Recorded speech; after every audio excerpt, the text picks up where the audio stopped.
first, I want to bring you to Greg McCrary because he is a former FBI profiler, and he's also a threat analyst. He's worked with the Bureau for nearly 30 years. Greg, I thought about you when I saw the Daily Mail and their exclusive photographs of the notes that the investigators were bringing out of the basement. And I'll just remind you, I'm sure you heard the report, but ropes in the vault, ropes in the shop, tiles and a torn man's shirt with a stain and a bag and keys and handcuffed keys. I suppose to someone of your ilk, this might not be surprising, but can you explain this to us? Sure. He's more of an organized type of serial killer, assuming he's guilty, and it looks to me that way he is, although he's legally presumed innocent, of course.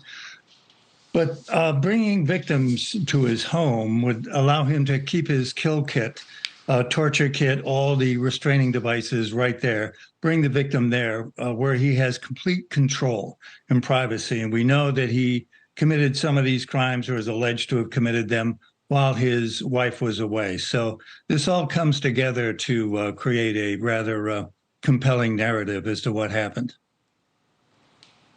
So, Greg, I keep saying that this house is tiny.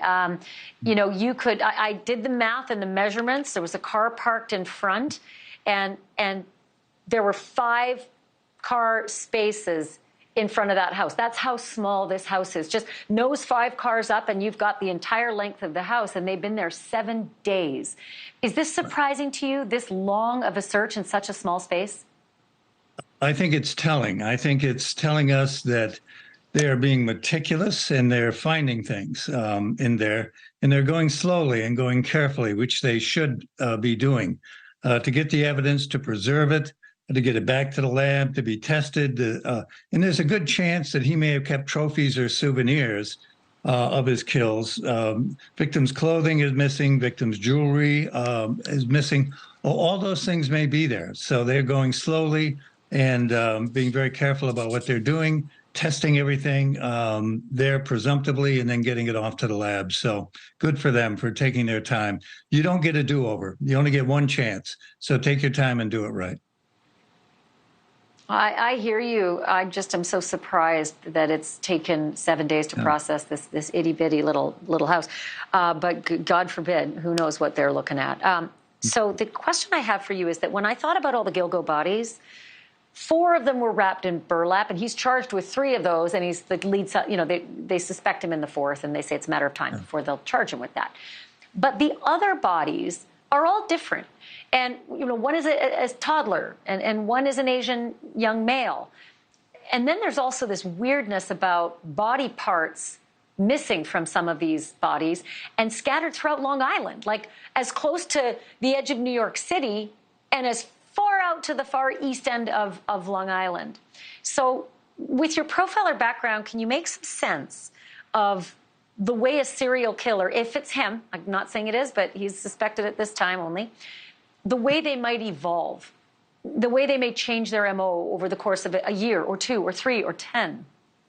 Yep, they learn by doing, just as we all do.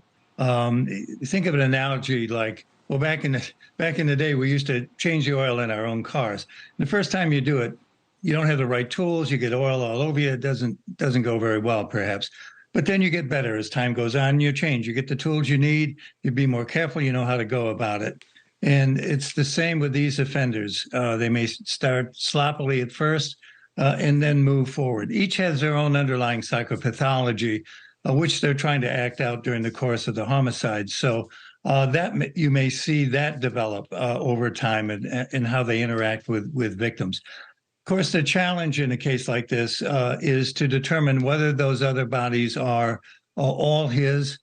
Some are, some may not be, but you've got to sort all that out. So this is his arrest is obviously a huge milestone in the case, but it's the beginning of the next phase of the investigation, which will looking at those bodies, but it's also going to be timelining him.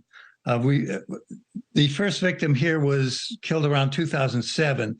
He would be in his mid-40s. Does anyone really think he just began this in his mid-40s? You know, I'd be happy to wager $1 or so. That's not the case. So going back, timelining him, every place he's been, property he may own elsewhere, whatever, All that is underway. So we're in the next phase of a long-term major investigation right now to see if he can be connected to other crimes in other places.